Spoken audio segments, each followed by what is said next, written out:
നിങ്ങളൊരു ഡ്രമ്മറാണോ അല്ലെങ്കിൽ നിങ്ങൾക്ക് ഡ്രംസ് കൊട്ടാൻ ആഗ്രഹമുണ്ടെങ്കിൽ ഈ ഒരു 10 ഡ്രം റോൾസ് അല്ലെങ്കിൽ ഡ്രം റുഡിമെന്റ്സ് നിങ്ങൾ മനസ്സിലാക്കിയിരിക്കണം. Single stroke roll, double stroke roll, triplets, paradiddle, double paradiddle, paradiddle ഡീഡിൽ,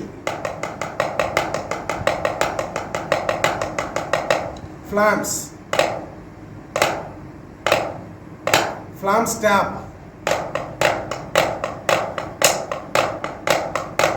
drag, 5 stroke roll. അപ്പൊ ഈ ഏറ്റവും ബേസിക് ആയിട്ടുള്ള 10 ഡ്രം റുഡിമെന്റ്സ് നിങ്ങൾ പഠിക്കുക. അടുത്ത വീഡിയോ തൊട്ട് നമുക്ക് ഓരോന്നോരോന്നായിട്ട് എക്സ്പ്ലെയിൻ ചെയ്യാം.